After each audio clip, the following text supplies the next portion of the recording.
All right, guys. So we're still have people filtering in, so we'll start off a little slower, but I don't want to wait too long for those who are here. So for those who didn't hear the initial announcement, we're going to go through a presentation first with a lot of information. All this information will be updated on the website as well as the recording for this meeting posted on YouTube. So if you missed something or if you needed a little more time on a slide or something like that, don't panic. We will have resources for you guys to double back on.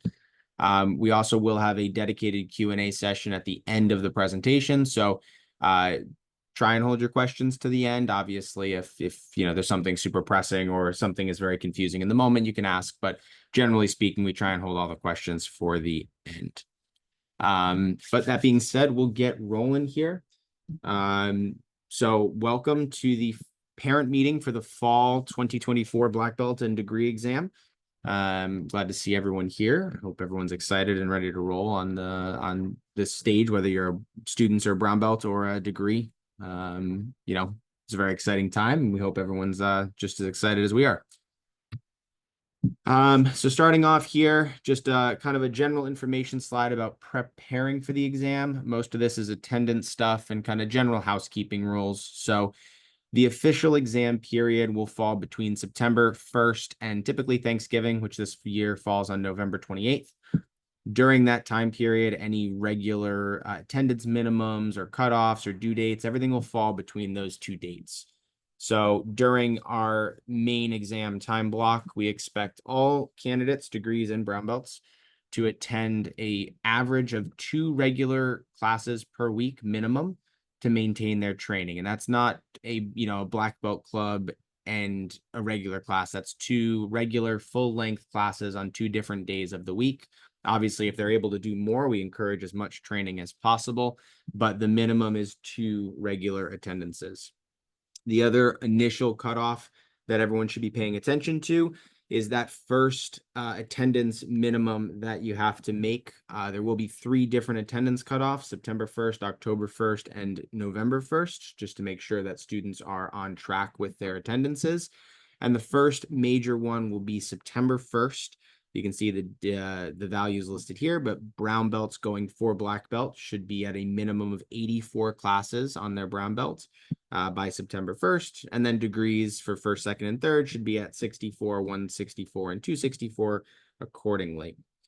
And then obviously be punctual for all your classes with proper equipment. Students during the fall period will need to attend 2 special candidate classes, which we'll announce the dates of a little closer to the time. And those are just check-in classes for Shihan and I to get an opportunity to see the students before they're actually needing to test, to pick out anything that might need some work, or just give our own 2 cents on their training. So a lot of those dates will come out a little sooner, a little closer to the time, but this is just kind of a attendance overview of what we expect during the training period, September to November. Moving on, just another quick housekeeping slide, gear expectations. So during the actual belt testing, the basics part of the exam, students will all be expected to wear a plain white uniform, no black belt club or leadership gis for the actual exam. Everyone's in all white. So just make sure you have one of those that fits and that's lying around somewhere. You don't have to wear it during the testing process. This is just for the testing day itself, which will be in early December. Obviously, we need a full set of sparring gear and good repair, as there will be a sparring requirement. We recommend a water bottle at every single event that they attend for black belt testing. And then just a couple more housekeeping things. Students, if they hit those attendance minimums for brown belts, the 84 class mark that I mentioned on the previous slide, they'll have 6 stripes on their brown belt at that point. They will receive 2 additional stripes throughout the testing process. Once they complete their 5K and their second mandatory candidate class, they'll receive stripes 7 and 8 to complete their kind of stripe requirements for the black belt testing. The other thing is we do require that memberships and tuition and all that fun stuff remain active through graduation.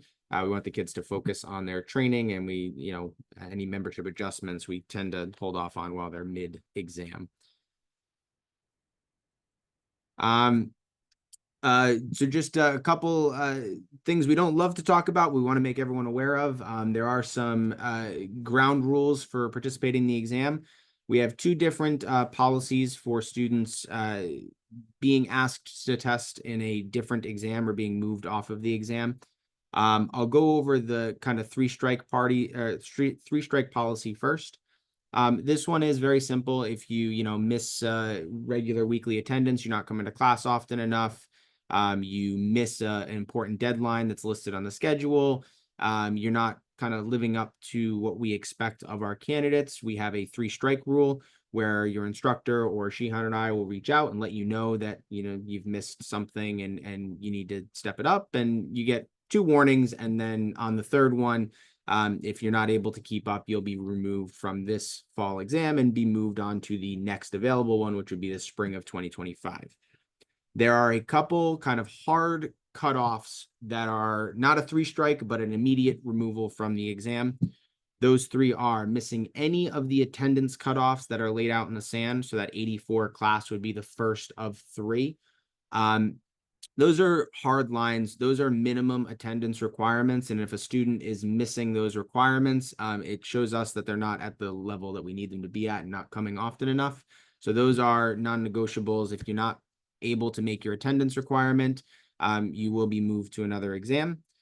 And then our three major events throughout the process. So the 5K event needs to be completed to be able to move on. We'll go over that during the fitness requirement, but if you're unable to complete the 5K, that would result in the dismissal. If you miss the obstacle course that is set, you aren't able to attend the obstacle date, that's a no-fly.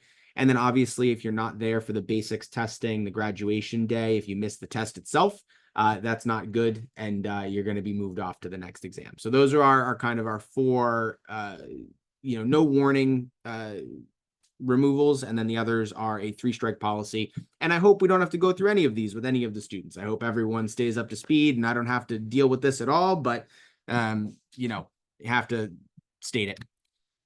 All right, moving into physical requirements here.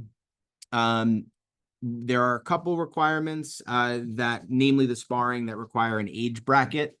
So just for our bracketing, junior is considered under 12 years old, youth is considered 12 to 15, and adult is considered 16 and up. Degrees are generally tested as one big degree unit. We don't typically age divide for those tests. For brown belts specifically, I'm always asked what they're required to know. Any technique that they've learned between white and brown belt is fair game on the exam, so I would practice it all. That includes katas, self-defenses, anything that they've learned up to this point is fair game on the exam. So you can get a comprehensive list from the instructors or from myself at a later date, but just a general overview. Sparring requirements. So each of the students, this is for brown belts only, degrees will be required to assist with the sparring, but they are not required to do this the timed match as is listed here. For brown belts, juniors, so again, under 12 years old, will be required to spar for 15 minutes on their exam block. Youth between 12 and 15 years old will be a 17-minute sparring block, and adult, which is 16 and older, will be 20 minutes of sparring on their exam. Moving into the running aspect, which I mentioned before. So the first running requirement is a 5K. This is done either by signing up for a local race, which will record your time for you, or we do accept submissions by GPS tracker, such as Nike Run Club, Strava, Map My Run by Under Armour. Any of those are fine. This is a self-directed 5K. So you'll submit your time to EFK, and all we ask is that it is under 37 minutes, not 37 minutes and 3 seconds. It's got to be under 37 minutes to qualify for the obstacle course. So that is something that you guys can start training for now. We'll send out an email probably next week offering the option of a running club. If you guys are a little unsure of how to go about training for a 5K, we usually try and offer some resources for students. And we actually had a nice little group last summer that did a 12-week running club with Miss Kate and myself. So don't panic about the run requirement. And then the run is basically a precursor for our obstacle course, which will be a set organized date where all the students will come and participate together. This is a combination of a 5 or 3 mile run and obstacles, which we will lay out for them. Usually fitness requirements and punches and kicks, those sort of things. And we ask that the obstacle course be completed in under an hour, which is where we get our 37-minute requirement for the 5K. If you can do a 5K in under 37 minutes, we are confident that you'll be able to do the obstacle course in the allotted amount of time. This one I'm not going to go through. I'll let you guys just take a peek for a second, but our general 5 major fitness requirements include push-ups, wall sits, plank, jumping jacks, and squat thrusts. And we have different delineation or different denominations for each level, brown belts and degrees. These will be performed on the day of basics. So on the basics testing day will be the day where we test these outright. This will be a list you guys will be very familiar with by the end of the exam. And this is also something that I recommend students start working on as soon as possible. Give yourself as much time to get the form right and get everything clear. And again, this will be posted on the website, and you'll probably be tired of hearing the instructors talk about these exercises by the time December rolls around, I promise. All right, moving into the kata creation. So the kata creation is a brown belt to black belt only requirement. Degrees, you will be required to master and perform your set kata that you've been learning for your degree. So that would be either Basadai, Kankudai, Hangetsu, or Kankusho, depending on which degree you are. Brown belts, you guys will be responsible for creating your own kata, which is intended as a showcase of your martial arts ability that you have gained throughout the years. Katas are required to be 36 moves, and we'll send out a video kind of helping guide how to create a kata in one of the one of the black belt emails that'll be coming out soon. But generally speaking, a move is counted as a stance change or a direction change, so you can't just sit in one stance and do a million punches and call it a kata. And we recommend that students use a mixture of techniques, not just using the same 1 or 2 kicks or punches, trying to use all of the techniques they've learned throughout the years, but focus on the techniques that you feel strongest in. A great example is we've had students throw cartwheels into their kata. They can do that. That's fine. As long as they have a good cartwheel would be my recommendation. If you're not so good at cartwheels, I wouldn't be doing cartwheels in your kata. So trying to make it, again, it's a showcase piece. It's supposed to show off what you've learned and what you're most proud of through your training. And so we really want to highlight the moves that you feel the best with for your brown belt students. And again, we have resources out there to help you along this process, and the instructors will help guide them every step of the way to make sure that they are on the right track with this requirement. For our community service or our kind of public service requirement, all black belts, degrees, candidates, everyone is going to participate in a fundraising requirement. You may pick the organization that you feel most closely, or an organization that you're going to want to support. We want the students to take this to heart and really pick an organization that they feel strongly about. The only thing that we ask is that it is a 501c nonprofit that we are donating to. We don't set a minimum fundraising requirement, but we do have a goal of each student to aim for $350 raised for their charity of choice. Now, they can raise in however they want. We have a lot of creativity out there. We've had students do, walkathons, kickathons, bake sales, coat drive, whatever you want, whatever the student wants to come up with to try and raise money for their foundation of choice, we're okay with. We just want them to get back into the community, give back to an organization that they care about, and kind of see what that feels like. So that's going to be the community service component for everybody this year. And again, this is for brown belts and degrees alike. Once again, for all candidates, brown belts, degrees, they're required to submit a reflection. This can be either an essay, a written essay, or some students find it more comfortable to record a video of them talking and answering the questions. That's also perfectly acceptable.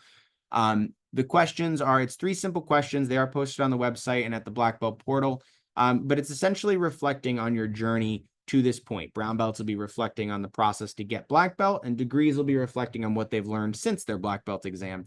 And it's used as a way for the students to look back at their journey, look back at what they've learned, reflect on how much they've grown, and set new goals and expectations for the future. This is due at the end of the exam along with the fundraising and the kata stuff. So you guys have the full process to work on this. This is usually due just before Thanksgiving on the fall exam cycle. As I mentioned in one of the previous slides, we have kind of 3 major testing days that we focus on. The first is the obstacle course day, which will usually be sometime midway through the exam. We're thinking sometime in October. And then you've got your 2 testing days. You've got the basics day, which is the big day. It's the long day. It's the tiring day. It's the one that includes basics testing, the fitness testing on those 5 exercise groups that we discussed. This is where they'll present their kata, whether it be the creative kata for brown belts or the ranked kata for black belts. And this is also where the sparring testing will take place. So all of that's going to happen in one day, blocked out and divided over the course of several hours. This third major day that everyone's required to be at is the extravaganza. This is the stage performance. This is the graduation. This is where the candidates kind of bring everything to a close. The candidates will learn throughout the process a little stage demo that they'll put on during the performance. And then this is also where they will actually receive their new belts and do their bowing in process and pictures and certificates and all that fun stuff. So these are the other 2 major days that we require everyone to be at, other than the obstacle course. Obviously, the fall is still a ways out, and we always have some difficulty setting dates this early because the school districts are on summer break and don't want to talk to us. But we have some kind of estimates as to when we expect the dates to be. These are not hard lines because a lot of these are not booked fully yet. But we wanted to give you guys kind of a ballpark of what we'd ideally like to set up. So going down the list here, kata checkups will be every 2 weeks. Usually starting at the end of September. So we give them a full month to get rolling, and then it's every 2 weeks we require the students to check in with their instructors just to see how they're doing on their kata. Again, the first major attendance cutoff will be September 1st, and then it'll be the first of every month from then on out. So October 1st and November 1st. Fitness assessments likely will be sometime mid-October. We're thinking the week of October 21st. Candidate classes, which we mentioned, will usually be Saturday mornings. If it's anything like this past cycle, we did 1 set of candidate classes at each of the facilities, and candidates had to book ahead of time into those. They were, again, required to do 2 candidate classes per cycle. Obstacle course, we are estimating it will fall on the weekend that is October 19th. I don't remember if October 19th is indeed a Saturday itself or if it's just a general ballpark, but that is the rough date that we're looking to do the obstacle course on. The due dates for kata, as well as the essay, the projects, and the video, if you choose to go that route, will be mid to late November. 36 moves for katas will be due November 15th. And the project and essay components will be due November 26th, essentially the day before EFK is going to shut down for the little Thanksgiving break we do every year. We want all that stuff turned in before the holiday. There will be a rehearsal scheduled sometime around graduation day just to make sure the students are comfortable with what's going to happen on stage at the graduation and the extravaganza. And that's largely obviously going to depend on when we get the booking for the stage, which we are currently shooting for the weekend of December 7th as graduation and testing weekend. Depending on what we can get, either that Saturday, that Sunday, or perhaps some mixture of both. Depending on what's available. But that is the preferable weekend that we're aiming for at the moment. I think that does it. So before we move into questions and we crowd the chat here, I'm going to do one quick thing here. So hold on, I got to finish typing. Shihan, Gary, and I become your main contacts as black belt candidates and as degree candidates. We are the ones that kind of run the exam. And if you have any questions, obviously your instructors can be of great help.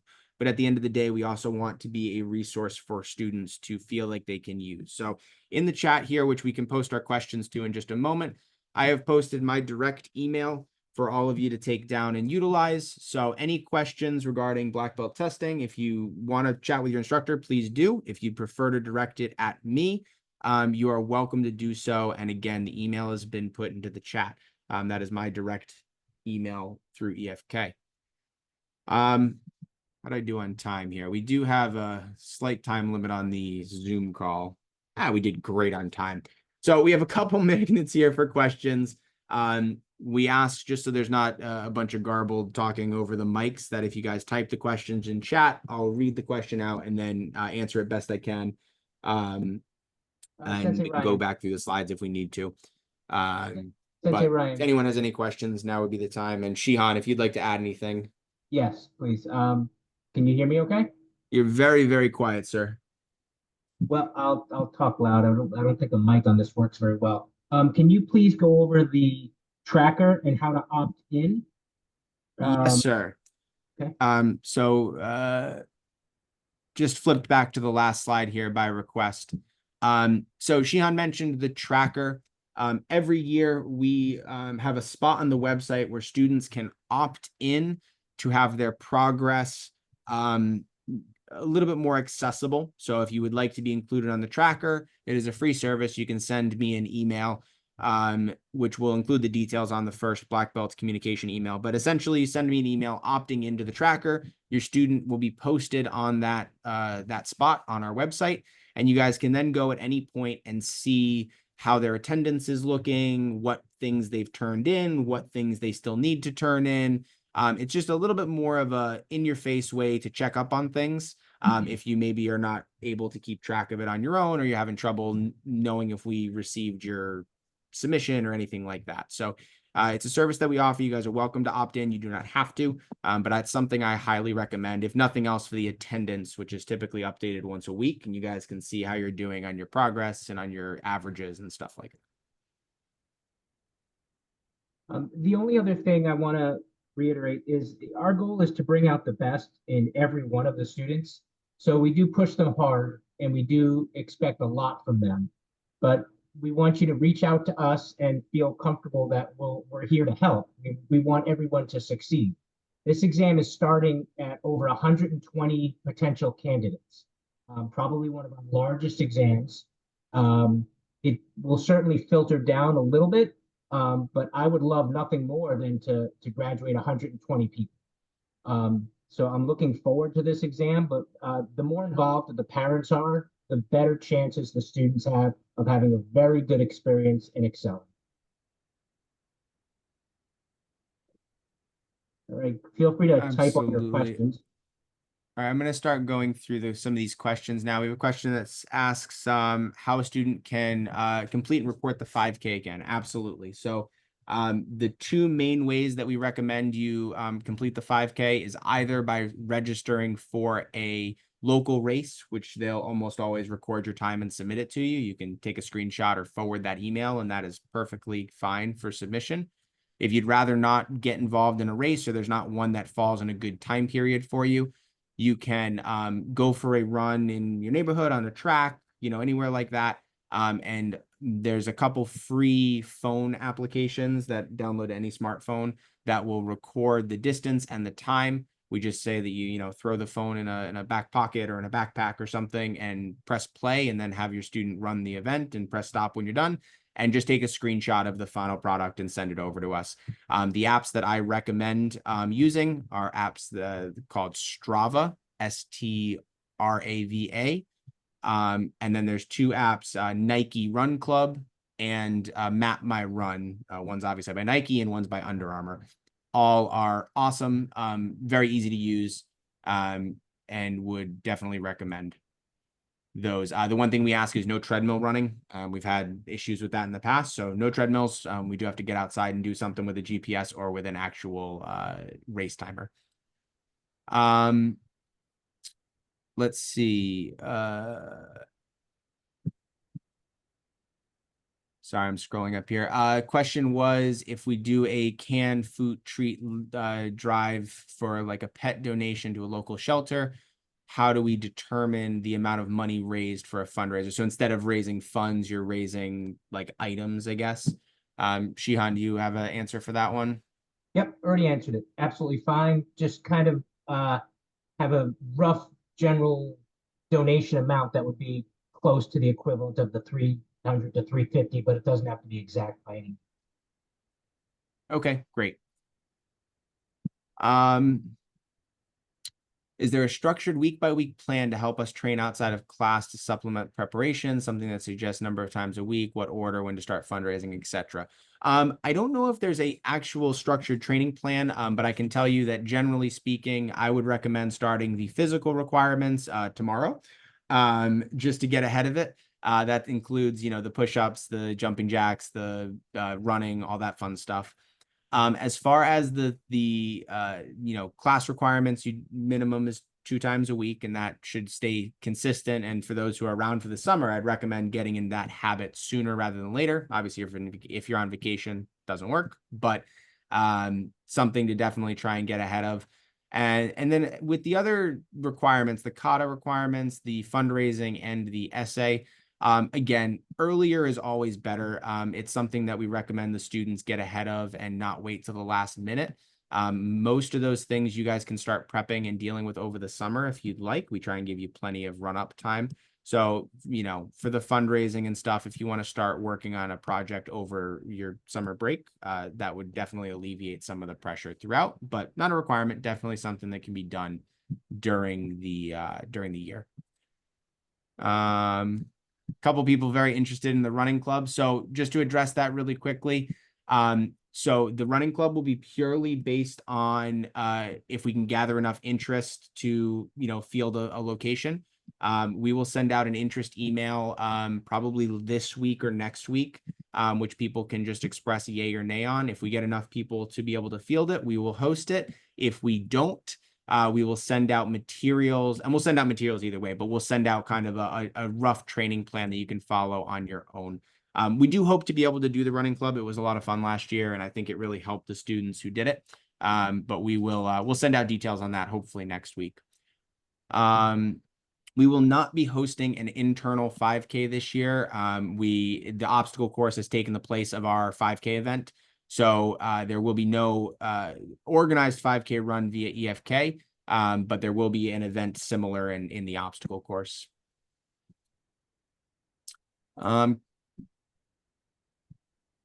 Can we cite an example of what an obstacle course would look like, good habits to practice? So I don't like to give away too much for the obstacle course, but generally speaking, it's going to be a 3-mile run, and interspersed throughout the run is going to be exercises that the students are required to do. It can be something as simple as 50 front kicks. It might be something a little bit more challenging like lunges or squats. We don't have something to distribute, but generally I encourage the students to practice their running, get comfortable with the distance of 3 miles, and be very happy to run that distance. And then if you want to get into like an actual habit, I would pick a random exercise every quarter mile or so, half mile if you're practicing, and go through that. But generally, if you can do 3 miles pretty comfortably in the time that we laid out, you should be in good shape for the obstacle course when it comes around.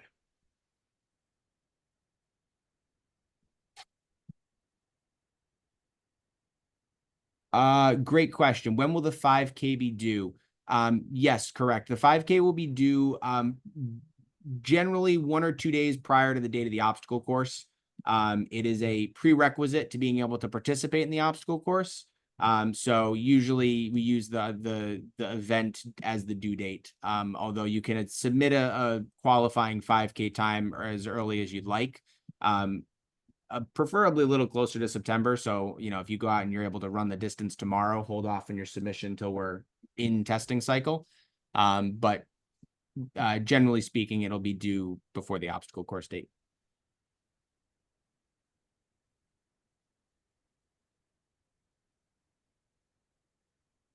Wow, we did Any great on time. last We minute still have questions 4 here? We minutes. are ticking down on our Zoom timer here. We've got 4.5 minutes left on the meeting time.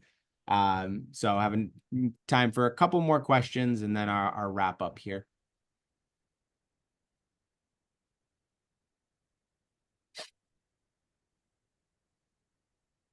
Like Ryan said earlier, we're open for questions anytime. You can zip us an email at any time to check in with us or anything.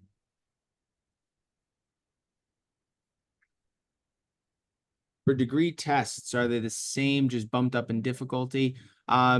Yeah, so the degree test is fairly is similar to the brown belt test with some minor changes. Obviously, the exercises are a little harder. There's a couple more curriculum pieces they're required to know, different katas, and the expectation onto the quality of the curriculum is going to be higher. I'll expect better form from a degree than I will a brown belt, generally speaking.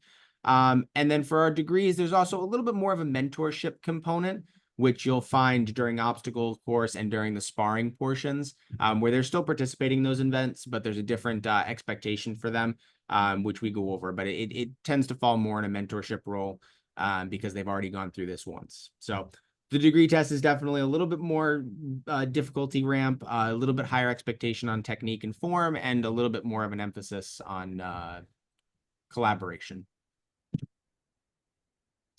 Any tips for some of our younger juniors? Should we consider scheduling private classes? Totally up to you. We definitely recommend picking up your training throughout the summer if you feel a little bit behind. Private lessons can definitely be a great option depending on what you're looking to focus on. But I think the biggest thing we start with is regularity and consistency from the whole family. Getting to class, focusing on your training, working at home with mom or dad, or just working on your own are going to be your best friends with working through this. If you rely on just coming to class a couple times a week and not working outside at all, it's going to be a really tough run at it. So getting in a habit at Parent home is super important for all ages, but especially parent for our younger involvement guys. parent involvement is the most important thing, especially for the younger kids. It's important for everybody, but the younger the student, the more involved the parents have to be. Absolutely. All right, so we're ticking down our timer now. We've only got about 2 minutes. As soon as possible. I was nagging at Sensei Ryan all day today, but unfortunately, we can't get through to a lot of the schools. They're all shut down. So we may not have a set date until September. That's the best I can do. Some of the offices will be open. We're going to try to get a firm date for everything. And as soon as we have the dates, we will post them and send out emails to everybody immediately.